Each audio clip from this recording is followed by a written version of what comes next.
আসসালামু আলাইকুম। স্বাগত জানাচ্ছি সুলতানা রান্নাঘর ইউটিউব চ্যানেল ও Facebook ID advocate Sultana Akhtar থেকে। আশা করি ঈদের ছুটি সবাই খুব আনন্দের সাথে কাটাচ্ছেন। আজ আমি আপনাদের সাথে শেয়ার করব সাবুদানার পায়েস তৈরি।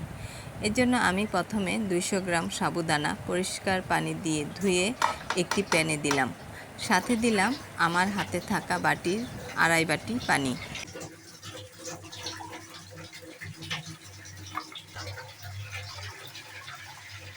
এবার চুলাটা অন করে সাবুদানার প্যান ঢাকনা দিয়ে ঢেকে দিলাম। সাথে একটু লবণও দিলাম।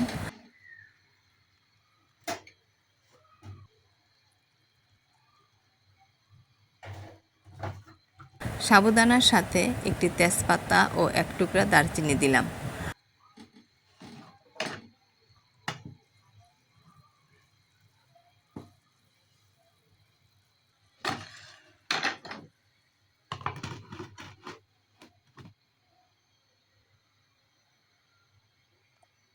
অন্য একটি হাঁড়ি পাশের চুলাতে বসিয়ে দিলাম ক্যারামেল তৈরির জন্য। ক্যারামেল তৈরি করার জন্য প্রায় 2 টেবিল চামচ চিনি নিলাম। সাথে 2 টেবিল চামচ পানি দিয়ে নাড়তে শুরু করলাম। এরই মধ্যে সাবুদানা বলক এসে গেছে। কিছুক্ষণ পরপর নাড়তে হবে, ক্যারামেলও নাড়তে হবে। ক্যারামেল লাল হয়ে আসলে 1 কাপ পরিমাণ তরল দুধ দিয়ে এটাকে নাড়তে হবে। কিছুক্ষণের মধ্যে দুধ আর ক্যারামেল মিশে সুন্দর একটা তরল তৈরি হবে।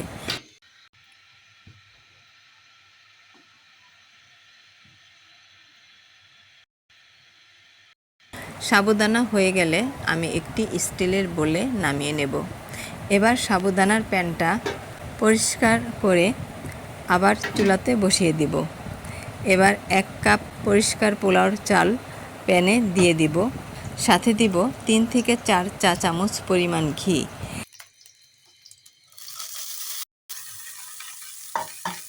এবার চাল খুব ভালোভাবে ভাজতে হবে।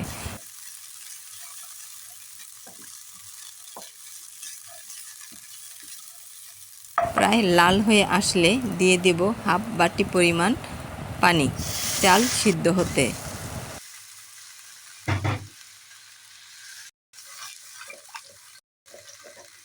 কিছুক্ষণ ঢেকে রেখে দিব।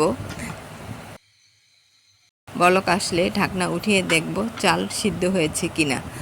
চাল সিদ্ধ হয়ে গেছে। এখন দিয়ে দিব 1 লিটার গরুর তরল দুধ।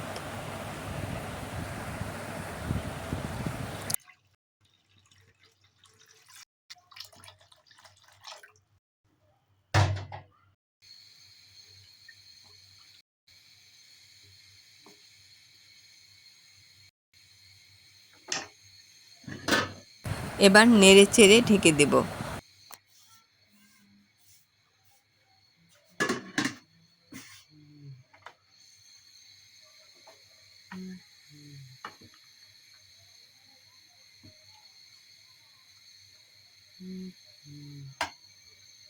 বলক আসলে ঢাকনা উঠিয়ে 1.5 কাপ পরিমাণ লাল চিনি দিয়ে দেব। আপনাদের কাছে যে চিনি থাকে সেটাই দিতে পারেন।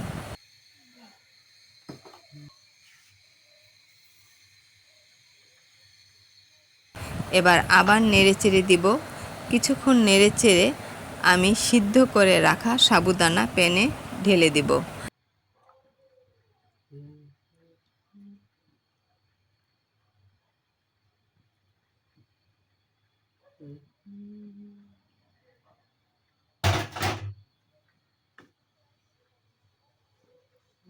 এবার খুব ভালোভাবে নেড়ে চেড়ে দিয়ে সাথে 3 টেবিল চামচ কনডেন্স মিল্ক মিশিয়ে দেব। এবার দিব দুধ মিশ্রিত ক্যারামেল।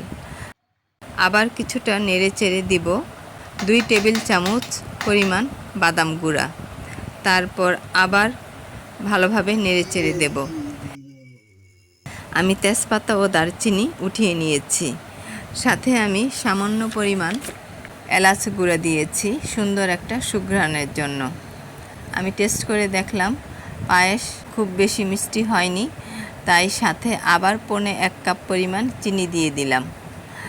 পায়েস খুব ঘন ঘন নাড়তে হবে, তা না হলে লেগে যাওয়ার সম্ভাবনা আছে। পায়েস খুব ঘন হয়ে আসলে আমি চুলাটা অফ করে দেব। এটা ঠান্ডা হলে আমি একটি কাচের ভোলে ঢেলে কাজু বাদাম, পেস্তা বাদাম ও কিশমিশ দিয়ে সাজিয়ে নিলাম। এই হলো আমার সাবুদানা রেসিপি।